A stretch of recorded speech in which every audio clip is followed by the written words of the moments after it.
Hello and welcome to the second NanoCAD tutorial. Today we're going to be looking at drawing some shapes. Before we start that though, I just thought it was worth setting up a grid, which is something I like to do, which allows you to keep a track of where you're at. So at the moment the screen's clear black, but if we want to put a grid on there so we can see where we're at, there's some things we should do. The first one is to go up here to the menu and go Format, Units, and let's just set our units up that we're going to be drawing in. So if we look here, we've got length, decimal, we'll leave it at decimal. You've got other choices there if you want them. Precision, we might select just one decimal place today, and we'll go down here and pick meters. Okay, so we've got decimal meters with one decimal point accuracy.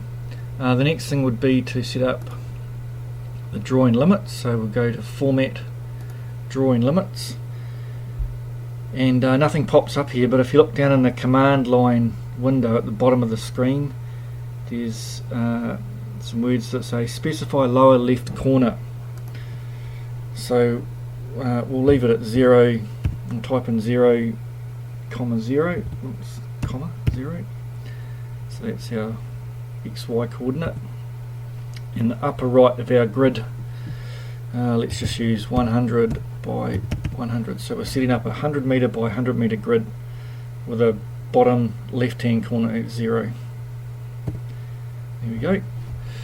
Now in order to see that grid, we've got to turn the grid on, but before we do that we'll just go up to Tools and go Drafting Settings. Let's just set how we want the grid to behave.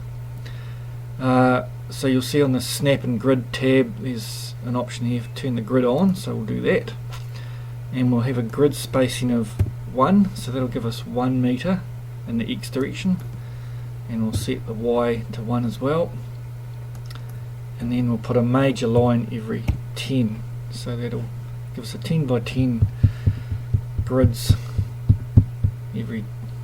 based on every meter, and we'll see when we switch it on what it looks like. The other thing I like to do is set the grid behavior. We're going to turn that adaptive grid off, so that means when we zoom in and out the grid doesn't scale with us, it just stays fixed at 1 meter by 1 meter grids, and where it says display grids beyond limits, we'll turn that off as well, otherwise the grid goes forever and you can't really tell where you are. If we turn it off, you can zoom out beyond your 100 by 100 meter grid and figure out where you are in case you get lost. Okay, let's OK that, and there's our grid. So that's showing us 100 meters by 100 meters with our little major grid lines every 10 meters and little grid lines every meter. Alright, let's start drawing. First shape we'll draw will be a rectangle. So there's a couple of ways you can do this. You can pick rectangle off the toolbar on the left here. It says rectangle by 2 points. The other way you can select the rectangle is if you go into the menu and go draw, scroll down to rectangle, and you can either choose by 2 points or by 3 points. For this exercise we'll just use 2 points. And then down in the command line window it says specify the first corner point or some other options in the blue there. Or to set our first corner point to, let's say 30 meters on the x-axis, and we'll go 30 up as well, so 30 by 30, that's our first point. You can just see in there.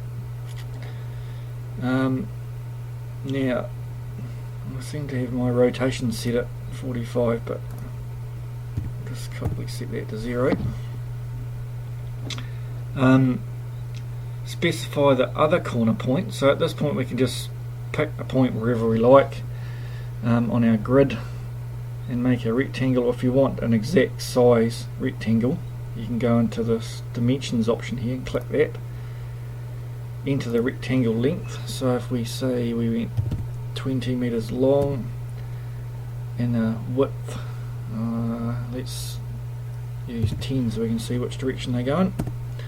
There we go, so it's gone 20 meters across on the x-axis and 10 meters up.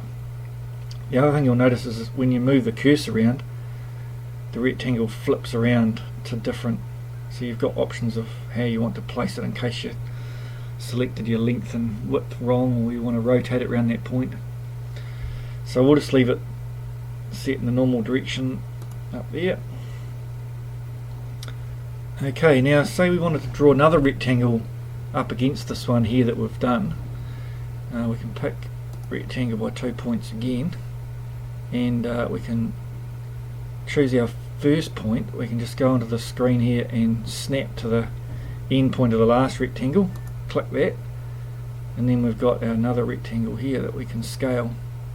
So we use that dimensions option again, and we'll go, say this time let's say we'll go 5 meters wide and we'll go 30 meters high. There we go. So you can place it in whichever respect you want by moving your cursor, and we'll stick with that, heading up in the XY direction, and click there. So there we have it. That's basic ways to draw basic rectangles. You can rotate these and shift them or whatever. We'll cover that in another video. But for now, the one thing we might do is try some different ways to select these rectangles so we can delete them. So if you bring the cursor up to the top left, click and then drag this blue box down and click again, that will select both the rectangles. We'll just push escape to let that selection go. If we wanted to just select one of them, and it's hard to separate them because they're butted right up against each other, what we can do is drag from the lower right. If we click and hold and drag a green rectangle up and just touch one of the rectangles we want to select, and then click again, that will select just the one we've touched. You don't have to select a hoop right around it. You can just, as long as you touch part of it, it will select that object. It's a very handy thing to be able to know the difference between those two selection techniques. Okay, we'll escape there. Let's just grab both of them and press delete, and they'll go. The next thing we might do is try drawing a circle just to finish off. So if we go to the circle tool on the menu bar here and click that, and down in the command line window it says specify center point for circle.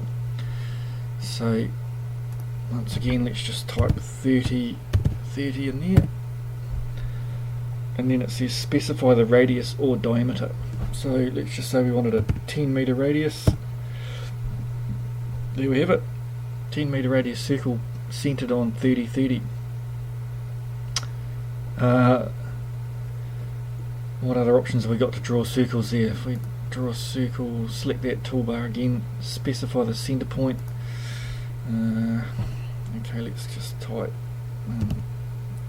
50 in there, and a radius. You can see the cursor as you drag it will select the radius, so we could make it touch right onto that, like the tangent of that circle, or right to the center by snapping to that. Let's do that one. It almost looks like a penny farthing, doesn't it? Right, so a couple of options to draw circles and rectangles there. I think that'll do for now. If you want to see some more of this, look out for the next video.